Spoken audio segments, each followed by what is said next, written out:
What up? It's a beautiful day before the weekend. Well, I guess it's technically the weekend. It's Friday. I don't do any of the crazy stuff anymore. Jorge, what's up, man? A little bit. Here I am in a sleeveless shirt inside, but it's inside. So we got snow on the ground here in Alaska. We got 10 to 15 degrees right now. Ugh. Kosa, what's up? Bear with me, guys. I'm trying to get things going here. I was running a little behind. Okay. Let me see if I can get that link thrown in there.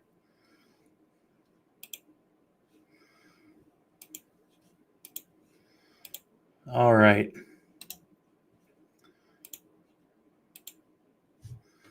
Okay, that's done. Just getting us going here. It is Pod Talk, so it is an open call. If you feel like you want to jump in and you want to talk anything Miami Dolphins, I don't even care. If you want to talk, this is the place to do it. I really, really enjoy these live streams where we have an open mic. You know, the usual stuff. All I ask is try as hard as you can to not be wasted when you come on here. That's my only question, my only ask. Or if you are, just don't be belligerent. But other than that, come on in. We've got I almost said it, and just out of habit, I almost said we've got a big game because it's the Bills. But it's hard right now with everything that's going on as Dolphins fans, especially to look at this game and go, oh yeah, that's a big game. There's this has got all kinds of importance for Miami. It doesn't.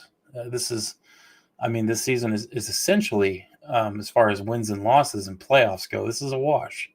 It's not going to happen this year. And even for Miami to even have the slightest chance to do anything in the playoffs, or make the playoffs, you're looking at they'd have to win their last 10 games, or they'd have to win 8 straight, the last 8 games, all of them. And that's impossible. With the way the AFC looks, a team might sneak in at 9-8, but I don't see that happening. The only chance the Dolphins would have is if they won out, and that's not likely. Granted, if you look at the schedule, it's not as bad as you would think, but right now, as Dolphins fans, we've got a lot of things not going our way in order to even think that winning 8 straight is a possibility.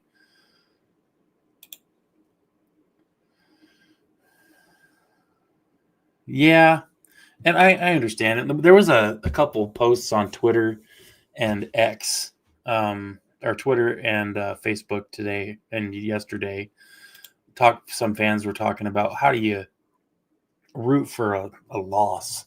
How do you root for us to lose and consider yourselves a Dolphins fan? Well, I'm not that guy. Like, I always root for us to win. I always want us to win every game. Even in this situation, I want us to win. Just clarifying that that's the field that I'm in. I'll never root for us to lose. But I understand the other side of the coin, and I understand the logic for people who want to say, oh, I hope we lose so that we can get a better draft position. And, and yes, of course, having a better draft pick is another one of those things that'll be attractive to a new GM coming in with a new regime. And I get that. So I always try to say I understand both sides of the coin. Granted, I'm not on that side of the coin. I'm more on I always want us to win, right? And yeah, hey, what's up, Abel? Thanks for coming in, brother. Those of you guys that are in here, make sure you throw the likes down. We can get some more people in here. Dolphins fans are fully aware of the state of the franchise. Oh yeah, what's funny is, and I'm sure there's some that dissent, but if you look at what's been going on, and you look at the way the season started and the offseason was, and even the last couple years, there's been so much disagreement with Dolphins fans. And right now, looking at the state of the franchise and the way the Dolphins fans are they're a lot more, and more so than I've seen in a long, long time. They're much more together. Everybody kind of seems to be on the same page with stuff right now.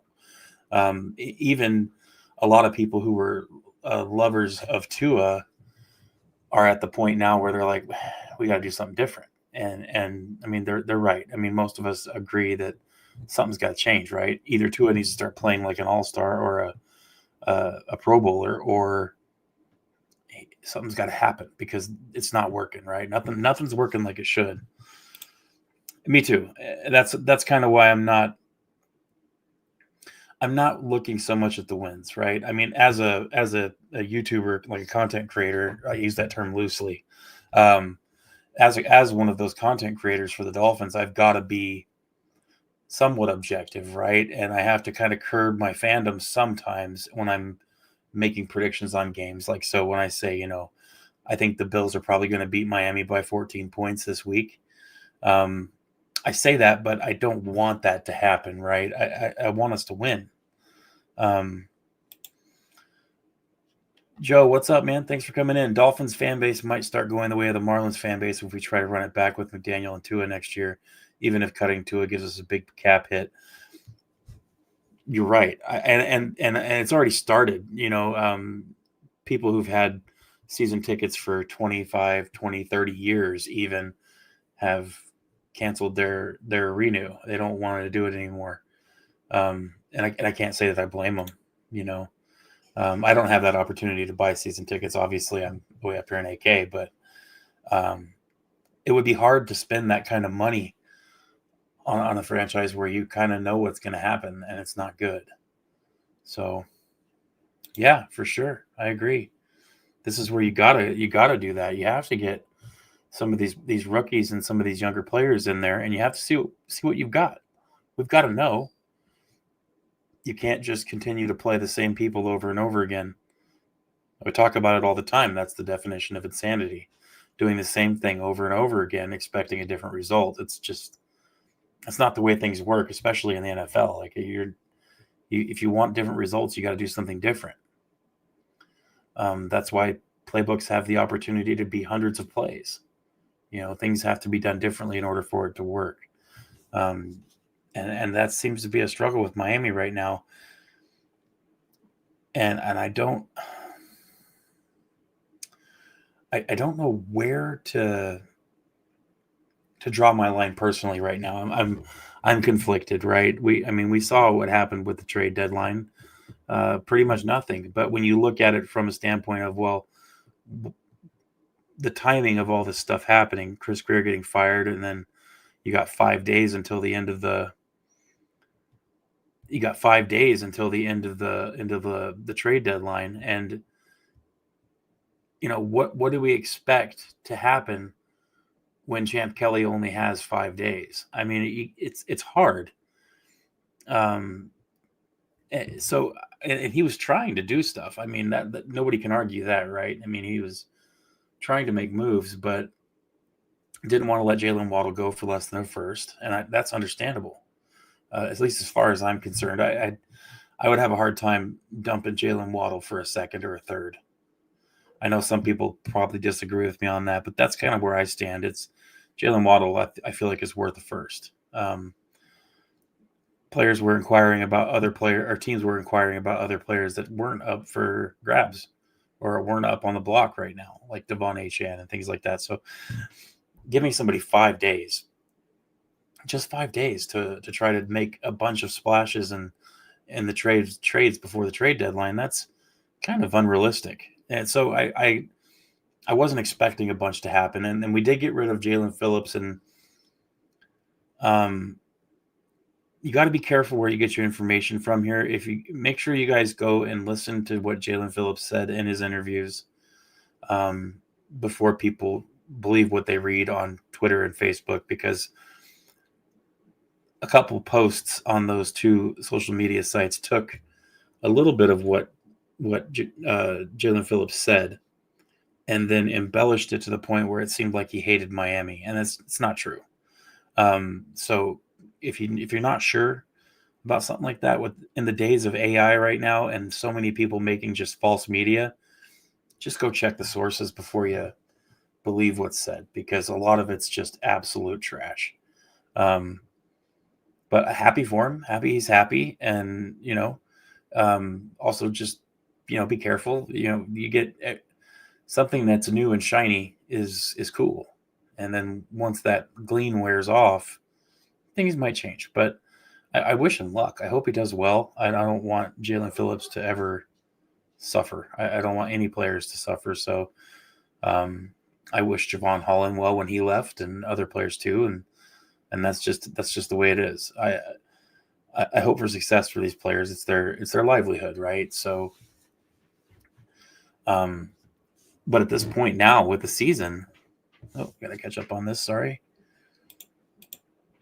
That's what they should do, but I think if they keep Tua and the vets in, I think McDaniel convinced them they can still make a run like he did with Calais. Yeah, that's what I'm expecting to happen. I'm expecting most of the vets to continue to play.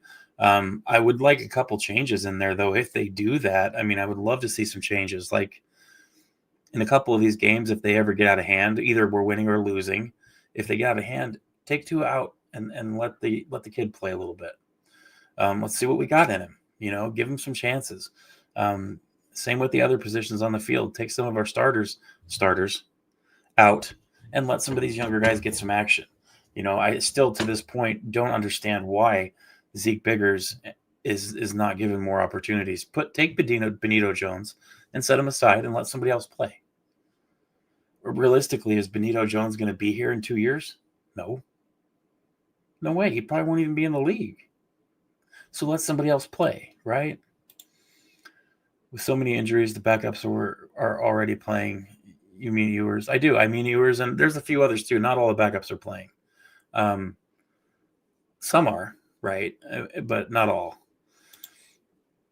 This team, myself, looking back from 2023, from today, we are 10-16 with no culture, no accountability, and no chemistry.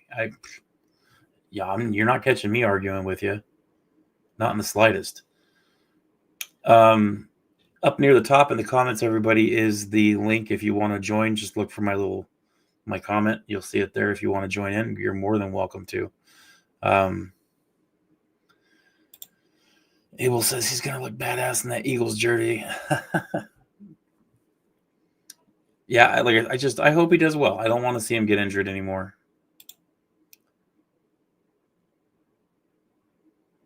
Yeah.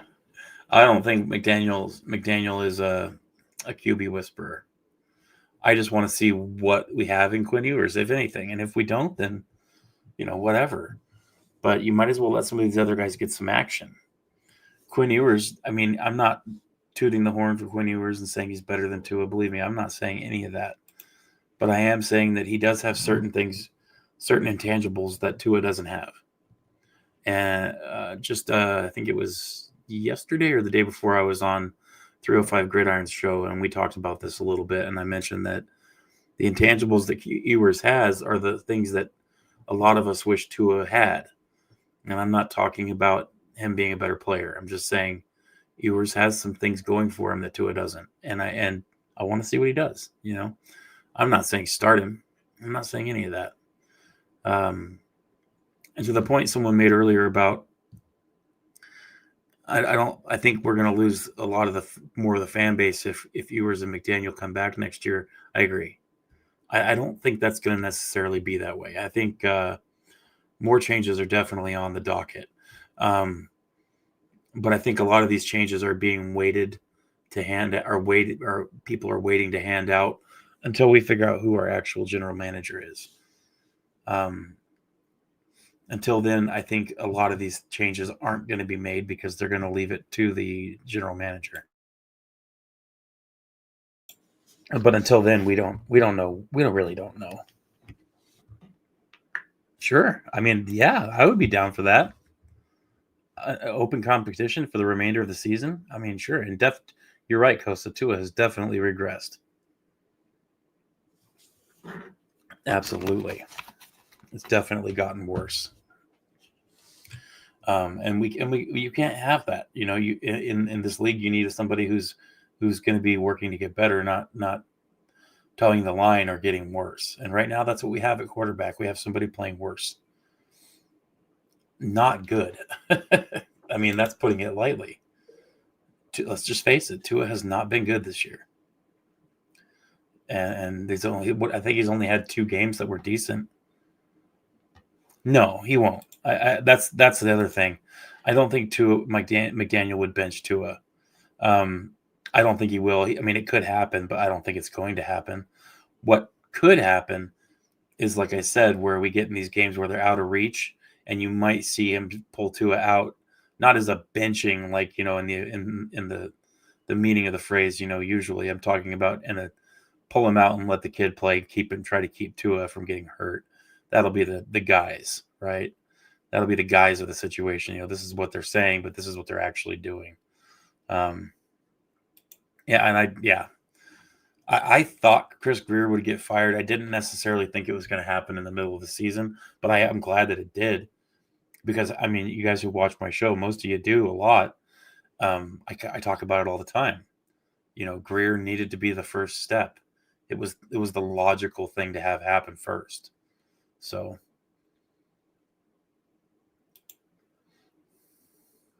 what do you think? What do you mean? What do you mean, Kosa? McDaniel or Mr. Ross and company? I'm confused. It's probably my fault. But now we have all this stuff going on, right? We have all these things. Perhaps starting Ewers would invigorate the fan base for the rest of the year. It might. I mean, especially if something happens, if there's a little bit of a spark. And like I said, not saying Ewers is the next best thing. He's our next franchise quarterback. But a lot of times when you do something like that, you put somebody else in to start them, sometimes sparks happen and teams start playing better. They rally around the new guy. So who knows? It could happen. Ross medals, but I don't buy the idea that Tua hasn't been completely forced on him. McDaniel kissed Tua on the head after he got hurt. He's all in on Tua. Yeah. And that's a good point. That's a good point. No, I know what you meant, Joe. I know what you meant. It's a good point, man. And if that's the case, then McDaniel's probably going to have to get fired in order for things to change. And I do think that McDaniel's probably not going to be the coach next year. He very well could make it for the rest of the season with the team, but I don't think he's going to be coaching next year with the Dolphins. Me personally. I mean, it could be different, but that's what I'm looking at right now as happening. We need to put the best product on the field to see how the season ends, but with this coaching staff, not including special teams coach, we have no leadership. I believe it's going to take 2 to 3 years. It very well could, especially with the dead cap situation and the way things are with our money right now. We've got at minimum 2 years of not cap hell like some teams like the Saints and others, but we're in our own brand of cap hell. I like to call it dead cap hell because we are one cut player away from setting an NFL record in dead cap money. And that's what's hurting us more right now is our dead cap hit. We are paying so much money to players that aren't even on our team. And this is the last year of that coming up. And I think things will start cleaning up, especially if there's a little bit of responsibility in the front office with Miami's head honchos. If they can clean some stuff up, that'll start working itself out by the time we get through next year. But this is the time when you start making changes, right? So I think getting Chris Grier out and starting that process of finding a new GM, this is the time to do it. So it makes sense, right? And so I think that the first step, the one that had to happen, is it did, and it's perfect. But now it's at the point where you got to keep going. Yeah, you can't go stagnant now, right? So things need to continue moving that direction and changing. It's just a matter of what happens now. We have a few players that we could have offloaded, and we didn't necessarily. And that's not, like I said, I don't necessarily blame Champ Kelly for that. He had no time. He came in with 4 or 5 days till the end of the trade deadline, or till the trade deadline. Just I don't think that was enough time for a fair enough time for him to do anything. So we need to give the team some time. I'm not too concerned with wins and losses right now. I want us to win, right? But it's not what I'm concerned about right now. Because we're not there. Some wins here and losses there, it's not going to change anything for us.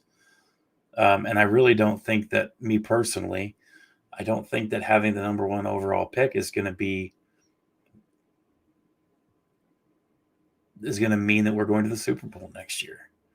That's definitely not a lock. That doesn't mean, oh, we got the number 1 pick, we're making the playoffs. That's all we needed. No, it's not. We need quite a bit of picks to hit and some good moves, getting this team super young. And then the team needs to play together and play better, and a whole bunch of things need to happen for us to improve. Step 1 done. Step 1 was complete, and it's a success. But now what are they going to do, right? Let's see. I wanted to check. I believe Mike McDaniel said that, as far as we know, Chop Robinson's definitely going to be out, right? He's still listed as doubtful, but Mike McDaniel has never played a player after just 1 week after a concussion. He's always waited at least 2.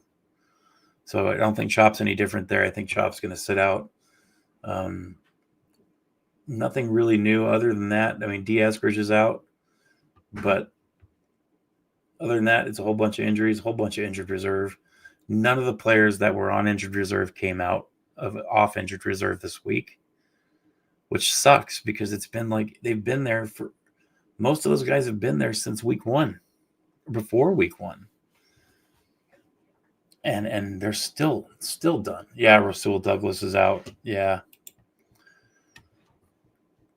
So there's going to be some young bloods on the field this week.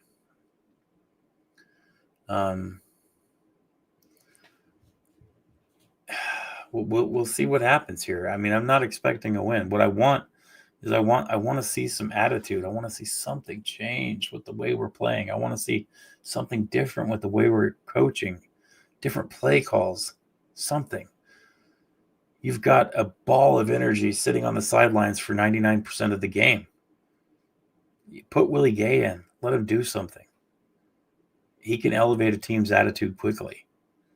There's things that could be changed, is all my point is. Zeke Biggers, put him in. Who knows? Maybe he's a gamer. We won't know any of this stuff until we see what happens. Until we see them on the field. And once Chop does come back, which will likely be next week, once he is back, he's going to play a lot. We also have a lot of players that we thought were going to do really well this year that just aren't. We talked about Tua. We talked about that. What about Zeke? What about Zach Sealer? He's been largely ineffective. And yes, he's been double and triple teamed a lot. But with that double and triple team, who's open to make a sack or get some pressure and who isn't? Because if there's a double and triple team on the offensive line every week, or from the offensive line of the other team, something should be happening. Somebody should be finding themselves unblocked.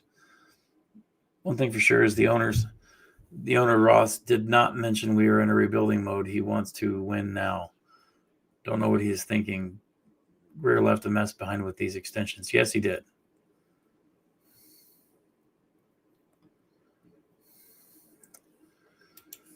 McDaniel being all in on Tua doesn't detract from his ability to make adequate in-game adjustments. I agree.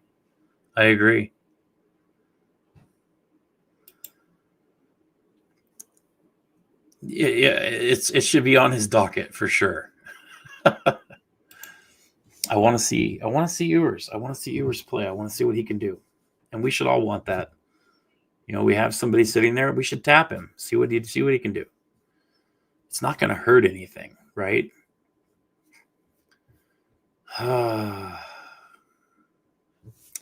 It's a mess right now, guys. And see, here we are.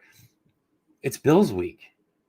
And here we are talking about this stuff that doesn't have anything to do with the game. It's like the game has taken a back seat to this office stuff. What a strange world we're in right now with Miami. The stuff that you would think wouldn't be an issue right now is, or shouldn't be an issue. Oh, he's not blameless. At least I don't think he is. Does anybody here actually think does anybody here think that McDaniel is not to blame for this stuff, or at least partially? Or does anybody think that McDaniel should be retained as coach this year and next year? I'm curious. I mean, honestly, because I don't see it, right? But I mean, I could be wrong.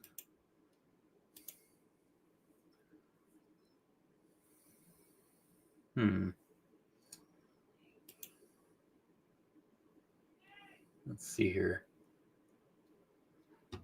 There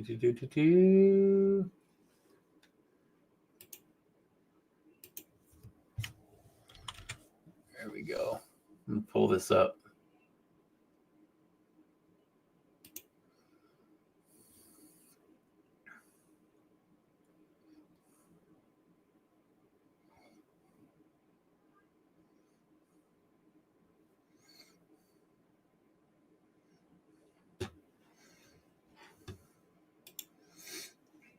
Now that Greer's gone, I'd say McDaniel's got 80 to 90% of the blame.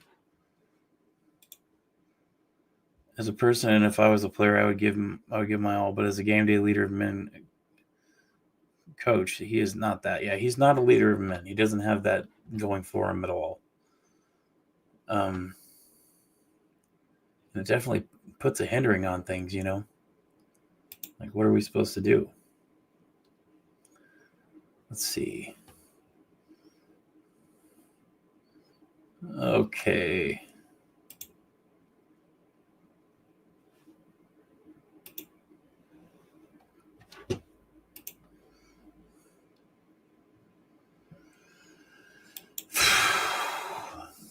I can't believe I'm about to do this.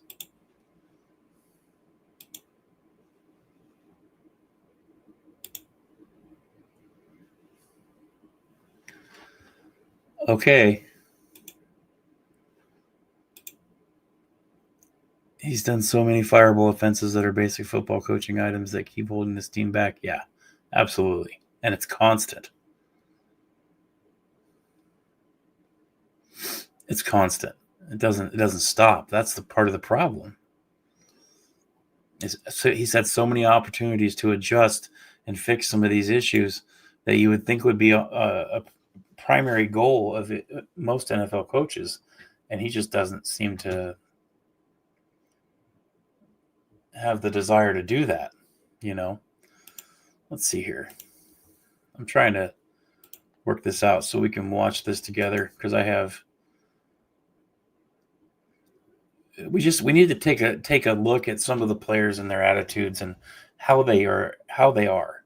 And what we're about to do here, I don't want to do what we're about to do, but I'm going to do it.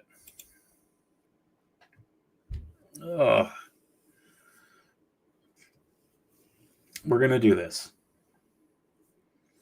And we're going to talk about it, and I'm going to pause in between and give my thoughts on some of this stuff. But the attitudes are very important, correct? Most people would agree with me. And as someone who is the leader of this team on the field, and that's Tua,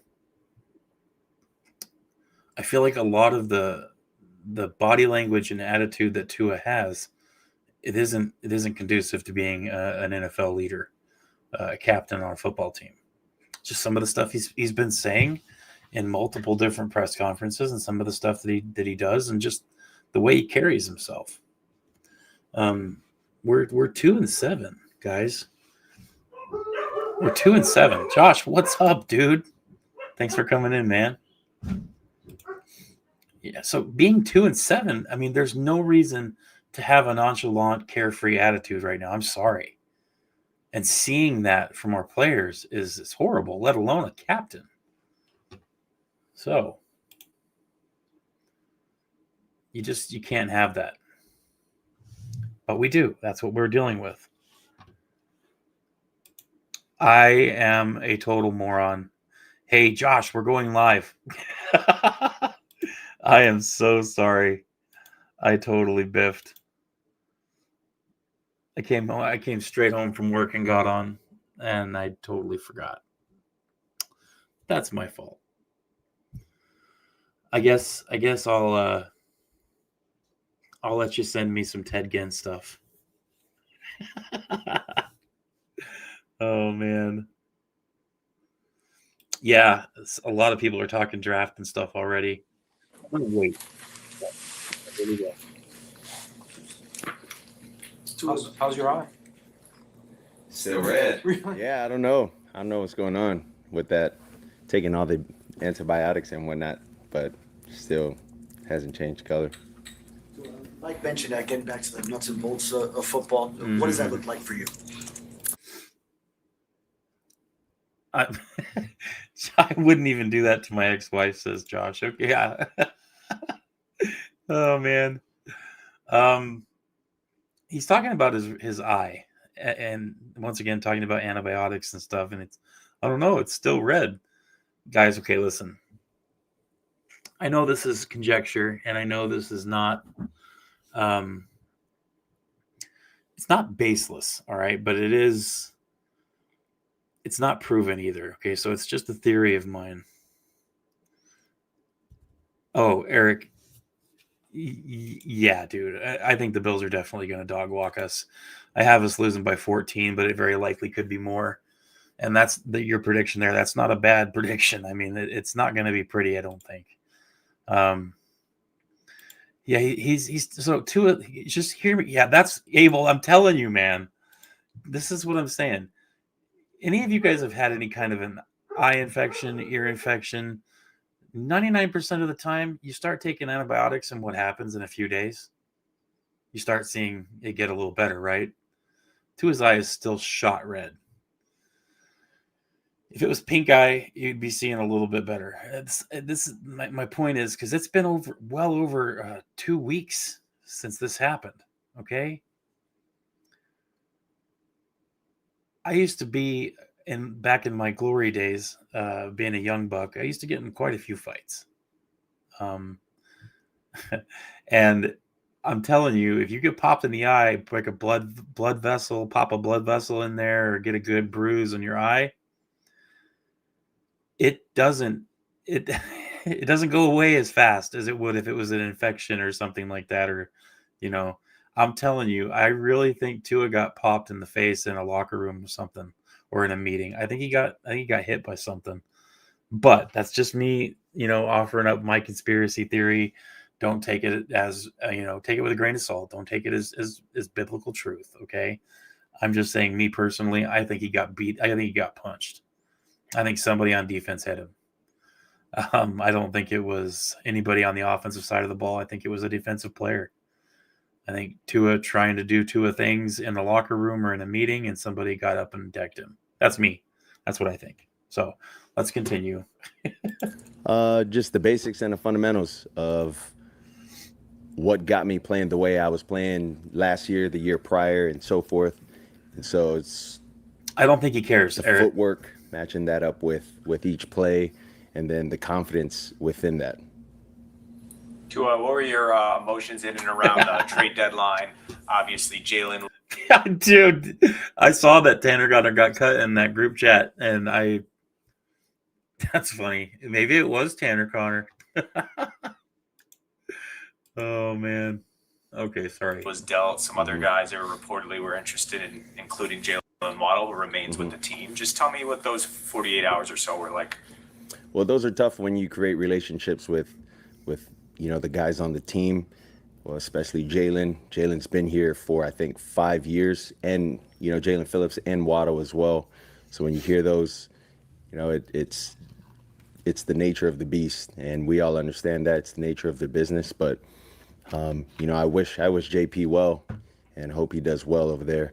But that's just the nature of it. Chris Greer drafted you and signed you to a big extension. Mm-hmm. What do you think of his departure? Well, I really appreciate that he gave me the opportunity to get drafted here. All I can say is this is the nature of the NFL. That's just the business aspect of it. But I appreciate Chris. I appreciate, his wife Paige and the things they've done for this organization over the years, and then with them being here with my time here as well. So some people are mad about some of that, what he just said there. Oh, he's a Greer guy, and whatever.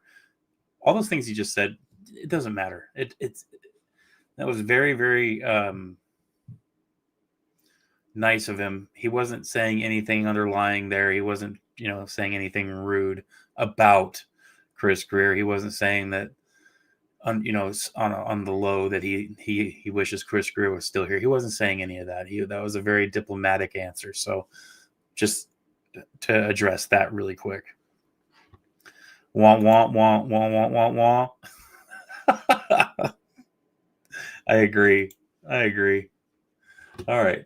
At what point did you realize that the NFL was a business? I would say I always knew the NFL was a business. When I would say it was more so my second year, and the trade deadline was coming up, and you're kind of getting so close to a lot of the guys, both offense and defensively, and then you see guys getting traded away or we're acquiring guys. I would say it was then in 21. While JP did go, were you happy to see that a lot of guys did stay, especially on offense? A lot of the same guys, some continuity there, considering especially Jalen Waddle, Devon Achane, et cetera. Of course, those are the guys that I've been playing with. Yeah, that was a really stupid question. That was the dumbest. That was the dumbest. I don't know why. Sometimes he'll ask a good question. That was not a good question. But here's the thing. When he's sitting here answering these questions, and this may just be me, so if it is, I want to say sorry, if people don't agree with me. But me personally, we're 2-7, and all this stuff going on, it's not a good situation, right? And the captain of the team is sitting up here giving a press conference, and he just looks nonchalant, happy, doesn't care. It doesn't look, determined at all to change this, and it bugs the hell out of me that this is what we're dealing with. And maybe I shouldn't be bugged by it, right? I'm not above reproach on this. Me personally, I feel like the attitude should be a little different in the room right now, right? And it just seems a little jovial, smiles, happiness, nonchalant, and I don't get it. And that's why it bugs me so much watching this. For about 4 years or 3 years, given the time that Vaughn came into the league, and then with Waddle a little longer. But when you can have those guys stay, it helps with everything.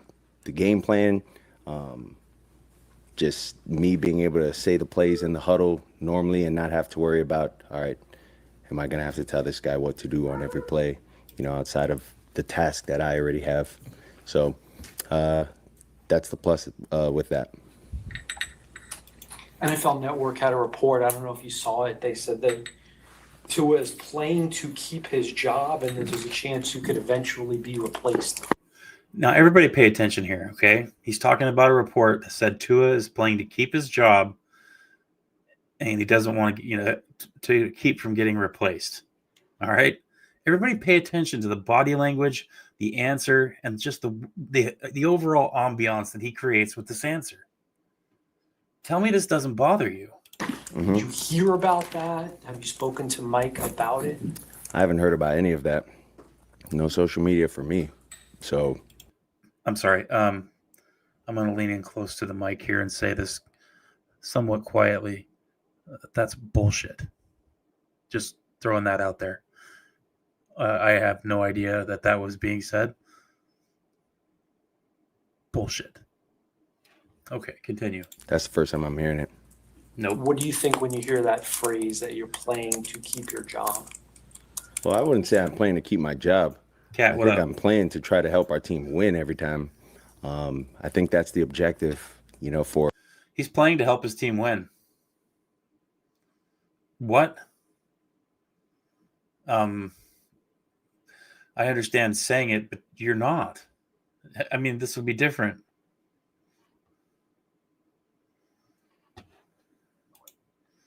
Don't you like when someone lies to you and thinks you're dumb enough to believe it? Of course, like, go fuck yourself to it. You're playing. Oh my goodness. Oh man. Abel, what's up, dude? You got me? Turn my microphone up. Hey, how's it going, Dirk? Hey, dude, what's up? Everyone out there. So, yeah, I can hear you. Can you hear me? Got you. All right, you ready to continue? Here we go. every quarterback that's playing, for every football player that's playing as well. The objective is, how can I help my team win games? And so I would say, if you're looking at it in that sense, I would say my performance needs to be better, and my performance doesn't reflect me trying to keep my job, because that's not the standard in which I've been playing all these other years. So I would say that. How are Zach and Quinn doing from what you've seen? I think they're doing really well. They're doing well with Scout, and then they're rotating through that, and they're competing. With your connection with Waddle, what room for improvement do you see, and maybe with all of your receivers in general? Well, I think there's a lot of things that we can look at when we're talking about improvement for all of us, but I think that first starts with me in my phase of the way I've played in years past, and the conviction that I've wanted to play with this year. I don't want to bash his pinata. But right now, the way he's been playing and the attitude he's carrying, it's hard to be supporting this. And like I said, above everything else, I'm a Dolphins fan, right? I'm not a individual player fan. So when you have something like this going on, and he's acting like he's doing all he can to help win games, and it's just not happening. I mean, it's such a fall off from what it has been that it makes it hard. It makes it really hard to sit here and listen to this, because it just seems very nonchalant. Believe me, I am not going to sit here and say that he is the only reason we're losing football games. That's ridiculous. I'm definitely not going to be saying that. Tua is just one of the reasons that we're losing games right now. Cap, what's up, man? Thanks for coming in.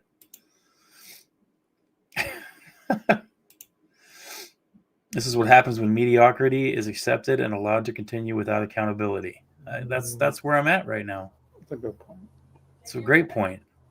So it's not just I'm bashing Tua. It's that the team is playing unacceptably in so many different positions, and that's why we're losing games the way we're losing. Tua is not apart from that. We're losing bad. No, it's not mediocre. Yeah. It's it almost helps over. with the trickle-down effect with, Waddle and then all the other guys. What would you say is missing? You mentioned a couple of times comparing your play to years past. Is it that conviction or confidence element? What's missing, do you think? Yeah, I would say probably more so the conviction aspect, not as much as the confidence. Confidence is there, but it's looking back at the film that with the way I've been playing prior, and just, man, what was going on there?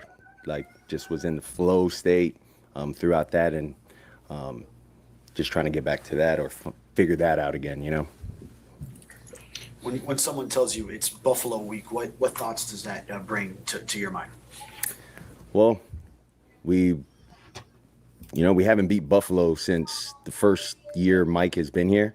So we look at this as like we got to win every time we play Buffalo. That's kind of how we look at it. I don't think you can look at it any other way. And for us as a team, collectively this year, I mean, we got nothing to lose. We got to go all in with this. What did that last game against Buffalo teach you about? I guess, what did you learn from that matchup? I don't want to say what did it teach you. You played them like 20 times. On game-winning drive, can't throw an interception. So, yeah. Okay. I feel like I'm getting a brain freeze. Okay. It's frustrating. And like I said, I'm not just going to sit up here and talk in this amount of smack about Tua, but I mean, this is the kind of stuff that bugs me is the attitude. It's not so much what he's saying necessarily. It's just the way he's saying it and kind of the implication that comes along with it, you know. I think they all need to be a little more honest with themselves. What do you guys think? I mean, I think you could kind of feel it from him, and I'm not trying to defend him, so to say, but it's making me think about last year when he had his concussion against Buffalo, when the game was out of reach and it was over, and he has to have so much put on his back, because he's a franchise quarterback, in order to try to win games. But you could tell now that as the magnifying glass has gotten like hotter and like intensified on him, that like right there's a lot of deflecting from him, for a lot of like, oh, like I don't want to be here, kind of feelings from him. That's what I'm getting. Yeah. But I mean, I think more in the ways like if it goes all back to accountability from the top. Like if Ross ever came out and said something, or even Greer when he was here with McDaniel, and it was always that like a saying of, oh, like this is me, like take accountability for it, that would go a long way. And he's what he's doing there is he's saying it, but he's trying to play it off like, oh, it's my fault, but like who cares, I guess, so to say, or not who cares, but like what do I have to do with it in the end, kind of thing. What do you think there, George? I believe what Abel said. It's accountability. I believe it's like you are let's say a captain of a ship and you have your crew. I mean, you sink with your crew, or you just stay in the boat and let your crew sink.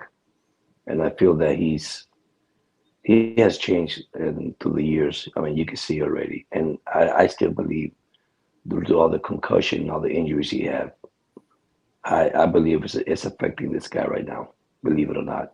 This is something that we're not talking about, because let's look at last year for a second. Why would you sit a quarterback because of a hip injury when you're in the playoff run and you put Huntley in, and all we need is just one game? It didn't happen. I go back to those 5 games that he missed. Think about it. Think about that just for a second. So, do you really want to play for Miami, or you don't? Or, like Abel said, accountability. Who do you blame? Yeah, McDaniels, of course. He's the coach. And I think that's right now, looking this around, man, I don't know if you saw, I did a podcast about chemistry, accountability, about this team. And I look at the years past, what happened? Since 2023, we're 11-6. Third. We've been 10-16 since then. I mean, really? Yeah. But I believe we're able to say accountability. It's I mean, Josh it's, says here it's how you say things, and seeing Tua up there giggling and laughing about throwing a game-losing pick, seemingly without any real shred of accountability. And that's kind of where I'm at too. It's just kind of. So I have a question for you two. Brace yourselves. It's real simple. You got to cut one and you got to keep one. Are you ready? mhm. Mike McDaniel and Tua. Cut one, keep one. And tell me why.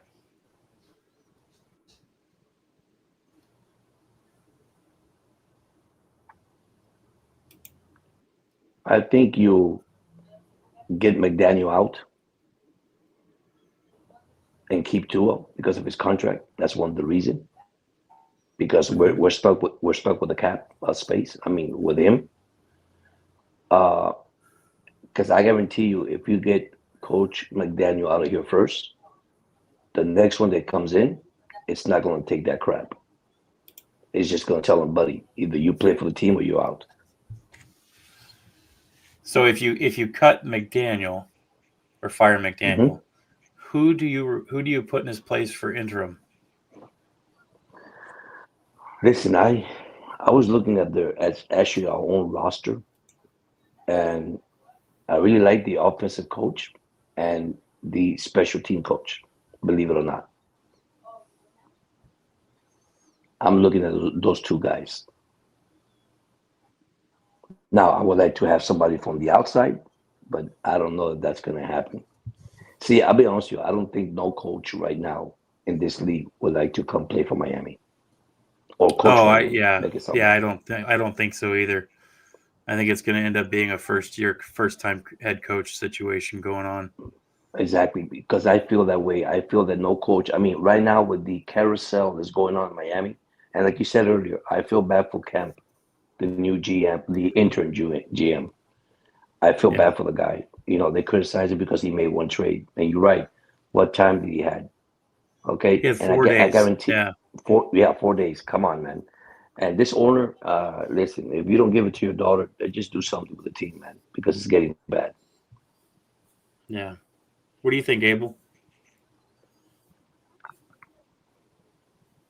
I was kind of cutting out, but you said if we get rid of McDaniel, who would we want to be interim coach? Well, first, who would you cut and who would you keep? Tua and Mike McDaniel.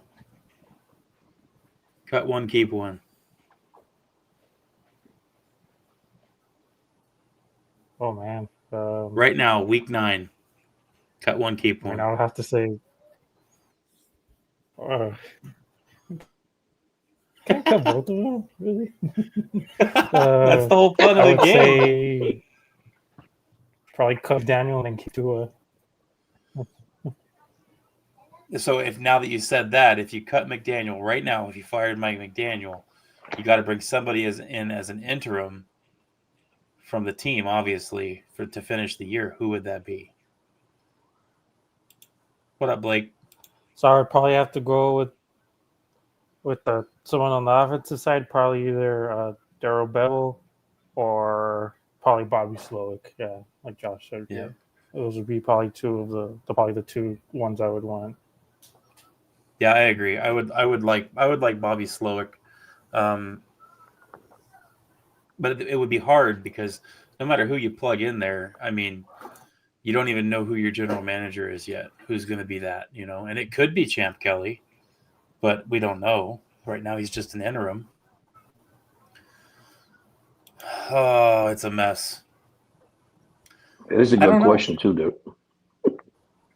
It's just food for thought because it kind of puts into our brains that we start thinking about it a little bit, and we kind of realize that cutting either one of them right now kind of, let's be honest, is really not the best idea for the team as a whole. It's a difficult thing to think about, and I'm not saying that McDaniel should be the coach next year. I think he should be relieved of his duties as soon as the season's over. But I don't think letting him go before the season ends is going to help anything. And as far as Tua goes, we know the stigma there with the money. About the only thing you could do with Tua is bench him, right? Yep. But you're That's still it. going to be paying. You're going to pay him millions of dollars just to sit on the bench for another year if you don't cut him, or trade him. But as of right Right. now, who's going to want Tua with all the issues, especially with the way he's been playing this year. You want something real interesting? If Tua Yes. gets to another team, he'll be a backup quarterback. He will not be a starter. For most teams, I would agree. I don't think he would start for a lot of these teams right now, especially if we take into Exactly. account how he's playing. Mm-hmm. Like if we had 2023 Tua and we were looking at that, I mean, that would probably be a different story. I would say he'd probably start, in a bunch of teams in the NFL. But right now, no. Definitely not. Right. Exactly. Yeah, you're right. And we got Buffalo Most One coming thing- in. interceptions still in the league. Yeah. Mm-hmm. Mm-hmm. Isn't he tied with Jameis? Or did Yeah. Or is it Jameis or is it It's no the guy from the Raiders. Geno? Geno Smith. Yeah, Geno Smith Yeah. had a honestly threw some yesterday. Uh-huh. You see, my thing is for the Dolphin fan base. I would like to say one thing: Oh yeah, he hold did. yourself for 2-3 years, because this is going to be bad. That's all I can say. Yeah, if things start getting better, I mean, that's what's going to keep most fans alive right now is if there's at least a commitment to some change. Mm-hmm. It needs to be the right decisions in the right order, and that's like what Josh was saying here. It kind of bleeds into that a little bit. He says Ross needs to hit a home run with his choice in GM and president of football operations, and he's absolutely right. Basically, all these decisions that are being made from this point on, they need to be darn near perfect. They've got to be. If they're not, and if they're not the right decisions, this is not going to work, and we're going to be right back in the same boat again. And nothing in this situation is going to get better unless the right decisions are made. And unfortunately for us as a fan base, we have a front office in Miami that has not been making the right decisions. You're right. See, I see already next year the Jets ahead of us. I mean, I'm sorry, I don't like the Jets, but I mean, look at New England, what Grable has done since he's been there. I mean, they're actually ahead of us. I mean, I'm sorry. I mean, this is just. Yeah. I know they're only numbers, but it's looking kind of bad right now, because one more year of this, man, this is going to be terrible. And you're right, it has to come from the top. What up, D-Dub? Good to see you in here, man. But by the way, those of you guys that are in here, make sure you throw them likes down. If you're new, also subscribe. I won't let you down. I know our team does that, but I won't.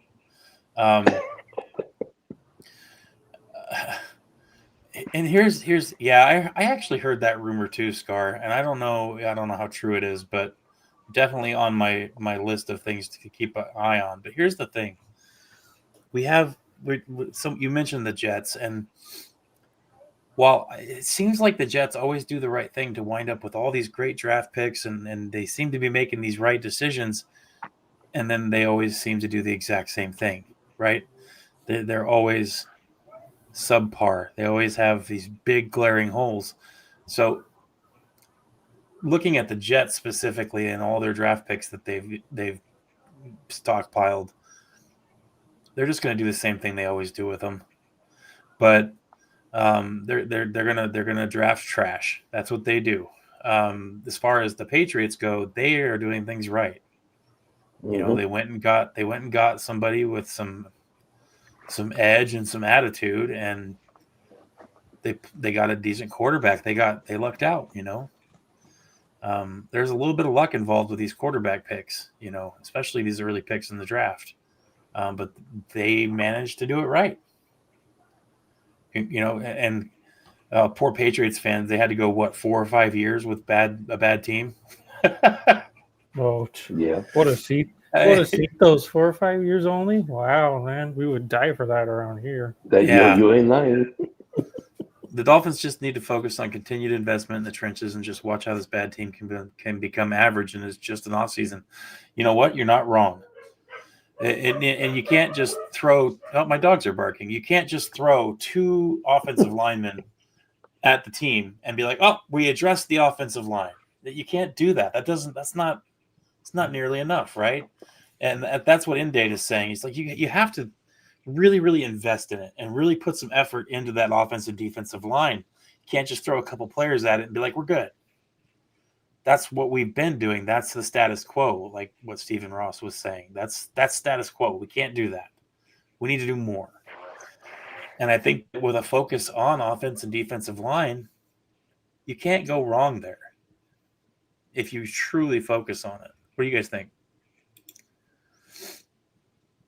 I agree. I guess I got a question for you guys, just because, obviously we need to rebuild. Do you guys feel about doing it the way of getting the quarterback first and then building around him, or do you get the lines first, the weapons, and then getting the quarterback last? What do you guys think? I think you start with the offensive line and the defensive line. Since it's such a issue for us this year, I think you have to start there. You've got to start with the offensive and defensive line. Really, really build the team, right? And if you build the team starting there, everything else can kind of fall into place. And here's the kicker. If you have a good offensive and defensive line, the other positions, obviously every position on a football team is important, and I'm not saying they're not. But when you have a quality offensive line and defensive line, it allows a little bit of wiggle room with all those other positions. You don't need necessarily top-tier wide receivers. You don't need the absolute best quarterback in the world. I'm not hating on Bo Nix. Actually, I am hating on Bo Nix. I'm going to hate on Bo Nix just a little bit here because all that dude needed to do was throw for 200 yards and 2 touchdowns, and I would have won $190.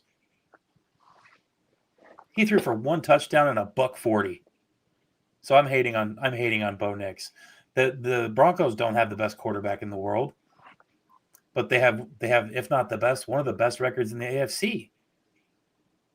Why? Because they've invested in their defensive line and their offensive line. That's what it is. Okay, I'm done. Sorry. I agree with Dirk. It starts from the offensive line, defensive line. Listen, look at Jones. Look at Jones when he left New York. He went to the Colts. Look at the record. I mean, it's incredible how chemistry, how a coaching, how anything could change. How you could change a quarterback. You don't need a quarterback to throw 300 yards every game. You just you need a quarterback to be smart, how to play the game. And right now we don't have a smart one. Yeah. That's it. That's the way I see it. And you said it right now. Look at Bo Nix. Come on. I mean, he still won, even though he threw for $141 touchdown. But they won the game. Yeah. This is what I'm looking at. The Dolphins can't even do that. Yeah, they gotta get the quarterback afterwards. So exactly what Josh is saying here. Build the team, then go get your quarterback. Exactly. And if you have a team with an identity already, you get a quarterback that matches that, right? You don't try to build your team around a quarterback. You don't grab a quarterback and then be like, okay, now we've built the team. You can't do that. This is how we wound up this way. This is how we wound up with this team, with the team with Ryan Tannehill. This is how we keep doing it, and it's wrong. Just think about this, guys. Okay, think about this, guys. This is amazing because I was thinking about 5 years he's been here, 6 years. Okay, what we have done since the past with Tannehill, okay, with even what's the other guy, Mitchell, our left-handed quarterback. We have receivers at 6'1", 6'2", throw the deep pass. What are we doing with Tua? Dink and dunk, speed, take the quick release, the 2-3 seconds. All right. Yeah. That thing from McDaniel has to change. The playbook has to change. It's over with. We need a quarterback with a strong arm. They can throw 50, 60 yards down the field, down the sideline. We have good receivers, tall receivers. That quickness stuff got to go. It got to go. Because everybody knows the Dolphins already. Everybody, since the Dolphins scored 70 points on the Denver Broncos, I can tell you right now, this team has not even passed 35 points. Let's be honest. Yeah. It's sad. It's sad, and you're seeing it. And then we got so much talent in the running game. Come on, McDaniel, run the freaking ball, dude. I don't care how bad your offensive line is. Yeah. I'm tired of those screen passes, those little things on the sideline. Oh my God, every time they catch one, we lose yards. I just don't get it. Yeah, the Broncos have the best record in the NFL. Yeah, Broncos now, yeah. Yep. And they're undefeated at home. Mm-hmm. They built right, and they did it with the Wilson stuff going on. Yeah, yes, they did. So I mean, it's not to say that just because we're in a little bit of cap hell right now, there are other situations that are worse than we are, and that's not a reason to not be able to start doing some rebuilding. They got to start making moves. What do you think they're able? I mean, we keep going back to it where, I mean, it's been coming up here recently throughout the season, last season and a half, where two franchises and organizations that totally went different paths were from one score of 20-70 to now our record being 2-7 and then theirs being 8-2. Yeah. And I mean, we're stuck. We're stuck in a very, rock and a hard place from all, sides bad because, we didn't trade any of the pieces off, to even get some draft assets for next year. That's one thing. But going into the end of the year, we need to, if you're on that train of losing games to get a better, draft pick, but, are they going to get the pick right? Are they going to run it back with McDaniel, next year?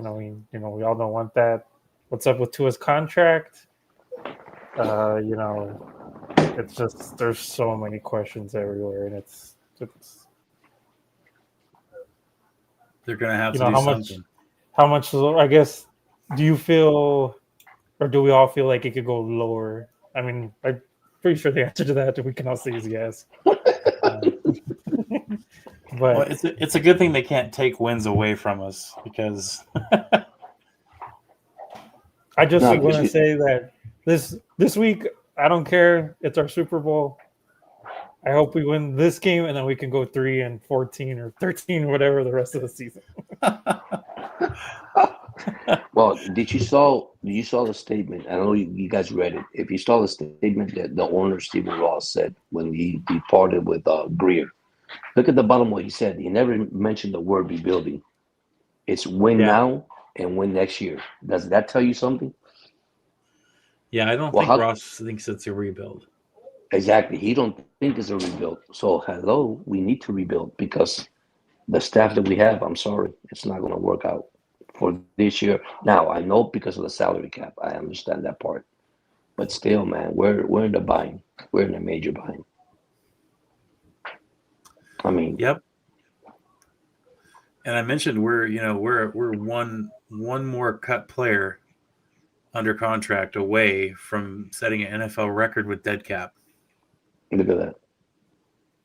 So I mean, something's got to be done. Mm-hmm.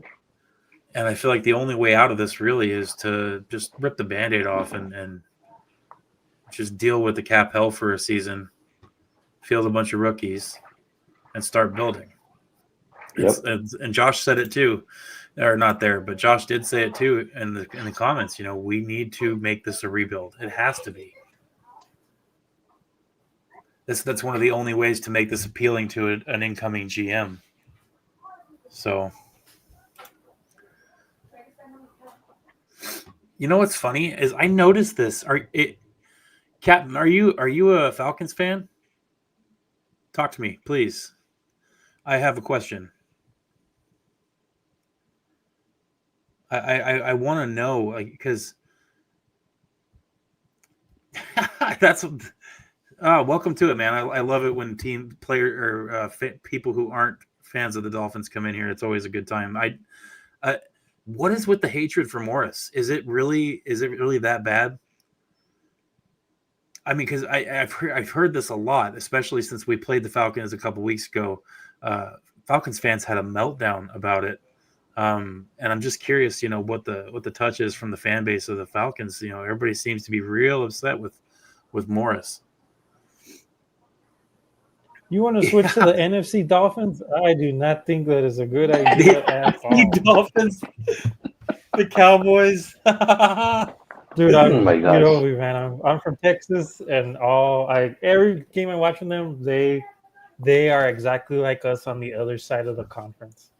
They can never they can never put up or shut up against the big teams. They're us on the other side, totally. You are right though, Captain. Mike McDaniel would be a much better offensive coordinator as opposed to being a head coach. I agree 100% with that on any team. I just don't think Mike McDaniel has that head coach bone in his body. But I think he could be a great offensive coordinator or offensive play caller. This comment. It's true. I mean, I'll be honest. I wasn't expecting that. I had the Dolphins losing to the Falcons. But that was only our second win. We really needed to get a win.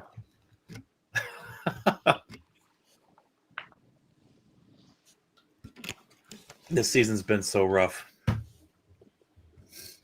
And the Falcons. I keep thinking back to our pricks video, and I just laugh every time. I'm like, what the hell did we think we were going 11, 12 wins?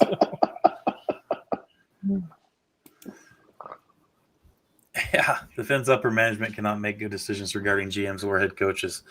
At this point, with what we've seen, the track record that Miami carries, DW, you're right.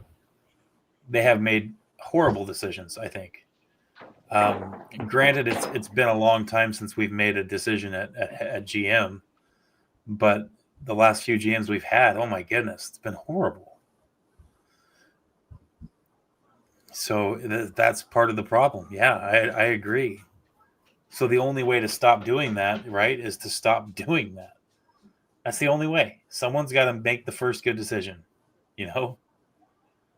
And I'm worried because I don't know if Mike McDaniel can actually be that, or Mike McDaniel. I don't know if Stephen Ross can be that guy. I don't know if he can make a good decision at GM. You guys think he could? Reading Josh's comments, it's crazy because when we got McDaniel after we got rid of Flo, because Flo was a defensive coach, and he was giving 2 of the 3 offensive coordinators. Those first couple of years when we were in McDaniel's offense, like, it looked crazy because we had never seen anything that good in so long. And then now to think what continues to happen with the bubble screens, and when other defenses shut down the middle of the field, it's like, man, what the hell happened to that guy? Or if he designs up these plays, then where the hell are they? Every Sunday when the games happen. Yeah. Yeah, I can answer that one for you, Abel. It's called adjustment. He does not do. He needs to change. He needs to adjust. He needs to change it. It's not the same anymore. That's what I'm saying. It's not the team catches you. I mean, you got team meetings and team videos, and you watch your team, your opponents. They know who you are already. I mean, can McDaniel kind of even grasp that as a coach? Hey, I got to change this. And then make the adjustments in the second half. He can't even do it. He stays with the same thing on and on and on. That's why we're in bad shape. Yeah. And D-Dub's right here. He says that's why I say massive changes in the organization, not just the GM and the head coach, need to be made. They've let quality coaches leave the organization. Yeah, so you're right. And so many people jump straight to Dan Campbell when they say this. And as far as Dan Campbell goes, when Dan Campbell left the organization, he was not ready to be a head coach. But there are so many other examples of great coaches that we let go or slip through the cracks because of bad front office decision making, right? You're right, D-Dub. Absolutely. Yeah, he should not be a head coach. I'll tell you what, Campanelli, the defensive coordinator of the Jaguars, he looked really happy after the Jaguars win overtime against the Raiders. He was Yeah. That's another one that we let walk out the door that would have probably been great here. That's the first one that comes to mind for me is Campanelli. I liked him a lot. I was sad that he left, but happy for him at the same time. I mean, happy that he got a shot. So, yeah, that's something that we keep doing, and D-Dub's right. It's because of the horrible decisions of our front office. And yeah, can the front office play the games? No, they can't. So once the players are on the field, it's on them to put forth a better product. But our front office is putting those players on the field. And that's that. So you have to say that's where the problem comes from initially. The initial responsibility and problem is our front office. So Raheem was 17 and 38 as head coach for Do the you Bucks. guys know? 4-7 as Do you interim guys head know coach. who was the? Go ahead. Wow. No one even wanted him. Dude watches the big screen all game like a bot. Do you remember I the coach? Do you remember the coach that the Dolphins? Let me see if you guys remember this. There's only one coach in the Miami Dolphins. I'm gonna put you guys in the spot now. Uh-oh. That got fired with a winning record. Do you know who it is? They got fired with a winning record? Yes, That was Wannstedt, wasn't it? you got it. Yeah. That is sad. Yeah, that was the mustache. Yes. Yep. And he did well. And just because, I mean, give him a chance. They don't give him a chance. Yep. Gummy's kicked in. Time to get my butt in bed. Fins up. Night, Josh. Have a good time, brother. It is getting late. I'm going to have to go here pretty quick, too. Maui for the win. But I did want to say, those of you who have donated to my channel through my Cash App, thank you very much, number one. You guys have put enough money in there for me to pay a graphic designer to make an intro video for my streams.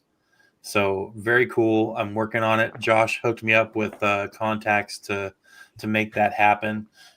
So hopefully that gets worked out pretty quick here, but we'll see. I'm being patient with it. I want it to be right. So, but thank you to those of you who have donated to the channel.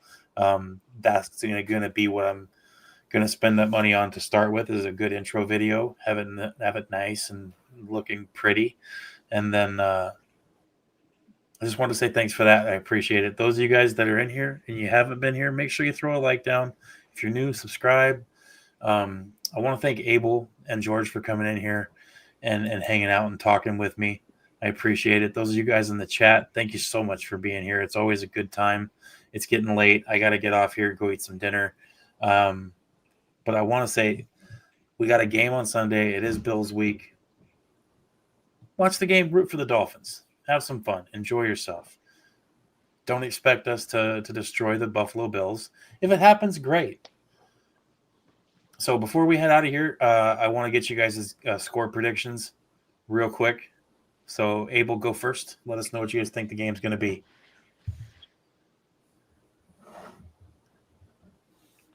I think I said on 305 Gridiron, 31-17. Bills win. Can't do it this week. I'm off the ship, but golly, do I want to win. Like I said it at the start of the season, who the hell did we have to get off to get this game at 11 o'clock on a Sunday again? To have those fools down in Miami, listen, is crazy after all their crying from a couple of years ago, so that is insane. But I still don't think it's too much turmoil, and it's just. But if we win, oh man, woo! But let's cook them in some, hopefully. What do you think, What do George? you think, Jorge? I got 37-24 Buffalo. 37-24.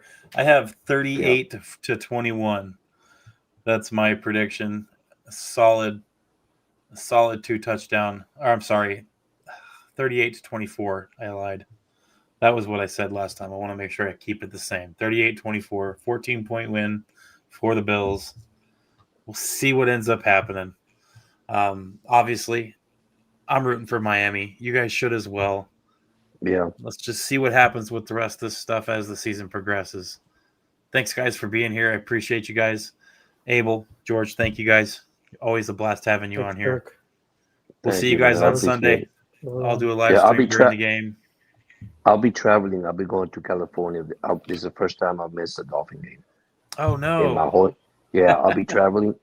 California, I'll leave Sunday. I don't come back till Wednesday night. So I'll miss this. And I want to thank Abel also for supporting, and also you, Dirk, for supporting and listen. You're doing a tremendous job, Dirk. I mean, I'm really proud of what you're doing, especially as a Dolphin podcast creator. It's also Abel too. So Thank you. Appreciate it. but thank you so much, man. No problem. Thanks for being here, guys. Fins up, You're everybody. welcome. Stay hopeful. I know it's hard. If you can, stay hopeful. And we'll talk to you guys soon.